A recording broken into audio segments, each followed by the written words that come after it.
Hi everyone. इस video को start करते हैं और काफ़ी सारे अच्छे अपडेट्स हैं, मैं ये बोलूँगा। अच्छे अपडेट्स क्यों हैं, अभी मैं जब आगे चलूँगा तो आपको समझ में आ जाएगा। तो डिस्कस करते हैं जरा इसके बारे में। सबसे पहले बात करता हूँ M3 के बारे में। M3 की हायरिंग आपको पता ही होगी, सबसे पहले चैनल पे पोस्ट कर दी थी मैंने। सबसे पहले क्यों कह रहा हूँ, ये इंपॉर्टेंट है जानना, बिकॉज जिन बच्चों ने स्टार्टिंग में ही अप्लाई कर दिया था, मैक्सिमम जो हायरिंग्स वगैरह हैं वो एक्सपायर्ड हो चुकी हैं ऑलरेडी। ठीक है, so that's why I am saying. And यहाँ पर invitation of tech India assessment 2025 campuses season 2 by M3 ये यहाँ पर अनाउंस हो गया है। एंड अगर आप देखोगे तो जो इसका टेस्ट है वो यहाँ पर 6 फरवरी को रहने वाला है। ठीक है, 6 फरवरी को यहाँ पर टेस्ट है, जैसा कि आप देख सकते हो। And this is the phase 2। Clearly उन लोगों ने खुद मेंशन करके दिखाया, आप देख सकते हो, invitation for tech India assessment campuses season 2 by M3। तो फेज 2 जो है वो यहाँ पर रिलीज कर दिया गया है M3 की तरफ से। हायरिंग प्रोसेस में वही आपका एक 75 मिनट्स का असेसमेंट होता है। सबसे पहले आपका एक ऑनलाइन असेसमेंट होता है, ऑनलाइन असेसमेंट आप क्लियर करोगे, फिर उसके बाद आप आगे के राउंड्स में प्रोसीड कर पाते हो। तो अभी हमें ये देखना है कि इसके और फेजेस अब कितने आएंगे। और मैं यहाँ पर एक चीज बताना चाहता हूँ, इसमें शॉर्टलिस्टिंग हो रही है अच्छी खासी। डेफिनेटली जो एप्लीकेशंस थी वो बहुत ज्यादा थी, सो दैट्स वाई शॉर्टलिस्टिंग तो काफी हो रही है। देन जो IOPX की हायरिंग मैंने पोस्ट करी थी, ये भी अभी एक्सपायर हो चुकी है। फॉर्म वाली, ओके, फॉर्म वाली hiring, just to be clear. Form वाली जो हायरिंग थी उसकी तरफ से दोबारा से रिवर्ट्स आ गए हैं for second phase. Invitation for unknown sender, IOPX invite Python technical discussion, यहाँ पर डेट वगैरह दी है और आप देख सकते हो जो डायरेक्ट मीटिंग है उसकी लिंक यहाँ पर हमें देखने को मिल रही है। ठीक है, जो IOPX का सेकंड फेज था, जो फॉर्म वाली मैंने हायरिंग डाली थी, अब वो एक्सपायर हो चुकी है। अब थोड़ा सा मुश्किल है कि नए बच्चे उसमें रजिस्ट्रेशन कर पाएंगे या अप्लाई कर पाएंगे। बाकी जो उनका प्रीवियस फेज था उसके एक और जो फेज है वो हमें देखने को मिल गया है, 5 फरवरी को यहाँ पर होने वाला है। ठीक है, नेक्स्ट बात करते हैं विप्रो अलाइट की। एक जो दुख खबरी है वो थोड़ी सी इसी में है। अब देखो विप्रो अलाइट में क्या हो रहा है कि दो चीजें हैं जो मैं डिस्कस करना चाहूंगा। तो विप्रो अलाइट की हायरिंग यहाँ पर हमें आज देखने को मिल रही है। एंड एक प्रॉब्लम है अपनी अलाइट टेलीकॉम वाली। अब अलाइट टेलीकॉम वाली जो हायरिंग है वो पता नहीं क्यों मुझे ऐसा फील आ रहा है कि ये तो ठंडी पड़ गई है अब। बिकॉज अगर आप देखोगे तो नवंबर में पोस्ट हुई थी और अभी तक कोई रिवर्ट नहीं है। एंड चांसेस शायद नहीं आए इसके, बिकॉज अगर आते हैं रिवर्ट्स तो आ जाते हैं इतने टाइम तक।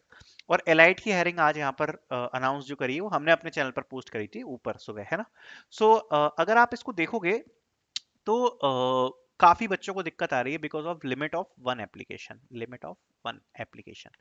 तो अगर कोई विड्रॉ करने से डर रहा है, सो आई वुड सजेस्ट कि देखो, मैं आपको एक चीज बोलूंगा कि अगर आपको ऑप्शन मिल रहा है विड्रॉ करने का, बिकॉज काफी बच्चे जिनको प्रोसेस में डाला गया या जो भी है उनको ऑप्शन नहीं मिल रहा है इसमें विड्रॉ करने का। अगर आपको मिल रहा है you can try the withdraw option. ठीक है, एलाइट टेलीकॉम वाली हायरिंग में अगर आपको मिल जाता है तो, अगर नहीं मिल रहा तो आई डोंट थिंक कि आपके पास कोई चांस है कि आप विड्रॉ करके इसमें अप्लाई कर सकते हो, है ना। वो शायद चांस नहीं है आपके पास। अगर आपको मिल रहा है विड्रॉ का ऑप्शन तो आप कर सकते हो, और नहीं मिल रहा तो नहीं कर पाओ। एंड मैं क्या ही बोलूं, मतलब मुझे ये बात समझ में नहीं आ रही है कि इन लोगों ने पहले एलाइट टेलीकॉम का अनाउंसमेंट किया, क्यों किया। अगर मेल्स नहीं भेजने थे, लिटरली किसी को मेल्स रिसीव नहीं हुए हैं, अगर भेजने ही नहीं थे मेल्स तो हायरिंग करके फिर अटका क्यों दिया। एटलीस्ट असेसमेंट भेज के अटकाते तो समझ में भी आता। किसी को असेसमेंट भी नहीं भेजे और तब भी अटका के रख दिया है। एंड उसके बाद अलाइट एक्सक्लूसिव आई थी, तो वो तो कॉलेज की एक्सक्लूसिव हायरिंग थी। तो जो कॉलेज एक्सक्लूसिव हायरिंग थी उसमें विप्रो ने मेल्स भेज दिए तुरंत। एंड अब ये जो अलाइट आई है, उम्मीद तो कर सकते हैं कि इससे भी मेल्स आएंगे, क्योंकि उम्मीद तो रखना हमारी काम है। बट ये उम्मीद टूट रही है बिकॉज एलाइट टेलीकॉम ने यहाँ पर सब कुछ गड़बड़ करके रख दिया है। अब जो भी होगा, मैं तो आप लोगों को एक ही सजेस्ट करूंगा कि थोड़ा सा विप्रो पे प्रेशर डाल सकते हो आप लोग, जो उनका सुपर सेट का प्लेटफॉर्म है या जो भी है, मेल करके। And I think super set भी इसमें रिस्पॉन्सिबिलिटी नहीं ले पाएगा, कुछ करोगे तो आप ही लोग करोगे। विप्रो का अगर कोई कॉन्टेक्टस वाला पोर्टल है तो उसमें जाके अगर काफी सारे लोग कर दें, शायद इनको तो ये बात समझ में आए कि ऐसा कुछ हुआ है। चलो देखते हैं, बाकी आगे की बात करते हैं डिलॉयट एनएलए के बारे में। डिलॉयट एनएलए के जो इंटरव्यूज हैं, इस बार इसमें भी एक नया अपडेट देखने को मिला है। और पता नहीं ये चीज़ क्यों हो रही है, आई डोंट अंडरस्टैंड। कि अगर आप देखोगे तो एक्चुअली में चीज़ क्या होती है कि हायरिंग नंबर कम कम ज़्यादा, और जैसे ही ज़्यादा हो जाते हैं फिर अगले साल फिर कम और फिर उससे कम। एंड ये बात मैं इसलिए बोल रहा हूँ बिकॉज मैंने ये चीज़ बहुत नोटिस करी है। एक्सेंचर ने 2023 में काफ़ी ज़्यादा बड़ी हायरिंग करी, 24 में हायरिंग नंबर्स ड्रॉप हो गए। अब मैं 2025 जो हायरिंग नंबर्स थे वो ड्रॉप हो गए। अब मैं ये बात नहीं कह सकता कि नेक्स्ट ईयर इसके ड्रॉप होंगे या हाई जाएंगे, जो भी होगा, बट डिलॉयट एनएलए 2023 में बहुत बड़ी हायरिंग, 2024 में बहुत बड़ी हायरिंग, 2025 में क्या कर दिया डिलॉयट एनएलए ने, मतलब इतना ज्यादा नंबर ड्रॉप हुआ है, मैं मतलब मुझे खुद अपनी आंखों पे बिलीव नहीं हो रहा कि इंटरव्यूज का परसेंटेज मुश्किल से 5% होगा, मतलब इतने कम बच्चों को इंटरव्यूज आए हैं।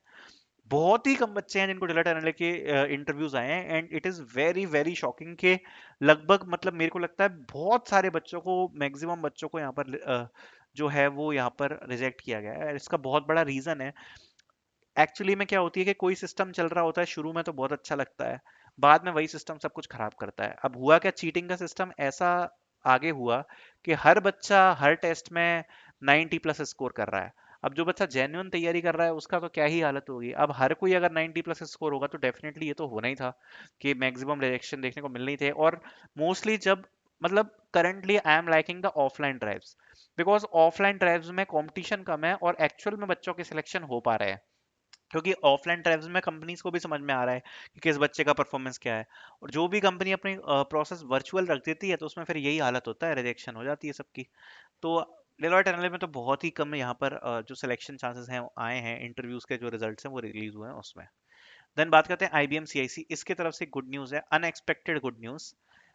थोड़ा बहुत शायद आईबीएम ने सुना है इस चीज़ को कि एक्चुअली में जो गर्ल्स गर्ल्स को मेल आ रहे थे, और इन लोगों ने मेंशन नहीं किया था कि केवल गर्ल्स को मेल आने चाहिए, तो जो नया फेज आया है जो कि 4 तारीख को हुआ है, 4 फरवरी को, द गुड थिंग इज कि इसमें थोड़ा सा चीज़ें उन्होंने बैलेंस आउट करी है। Some boys also got the mail, मतलब ऐसा नहीं है कि बॉयज का बहुत ज़्यादा नंबर को आ गया, बट यस, इस वाले फेजेस में गर्ल्स को मेल आए हैं तो बॉयज को भी यहाँ पर मेल आ गए हैं। So this is the good thing कि इस बार एटलीस्ट ने ये वाला चीज़ थोड़ा सा बैलेंस करी है, एंड बॉयज को भी मेल दिए हैं।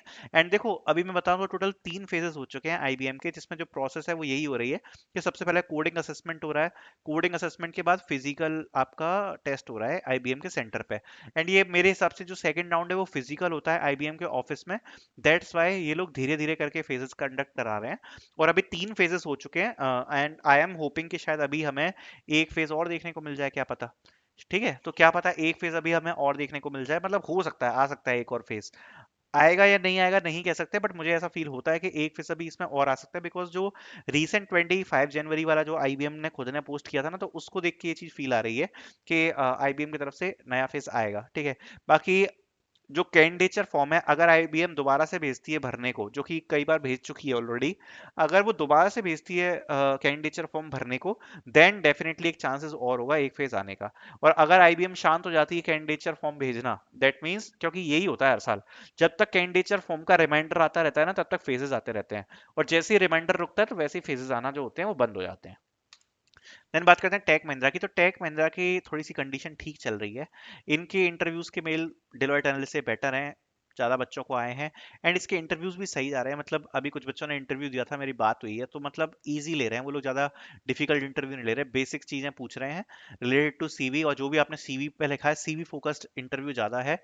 बेसिक डिटेल्स पूछ रहे हैं, एचआर वेचआर टाइप के क्वेश्चन पूछ रहे हैं, और ये अपने सीवी रिलेटेड चीज़ें पूछ रहे हैं। एंड प्रोसेस स्मूथ भी जा रही है, तो थोड़ा सा सही लग रहा है टेक महिंद्रा का भी प्रोसेस। बाकी जो ऑन बोर्डिंग है वो भी इसमें जल्दी मिलेगी विथ सिलेक्शन मेल्स। ठीक है, सो अभी जिस हिसाब से टेक महिंद्रा के जा रहे हैं इंटरव्यूज, देखने में ऐसा लग रहा है कि शायद by Feb end you can expect के रिजल्ट्स जो हैं वो शायद आउट होना स्टार्ट हो जाए फरवरी के एंड तक।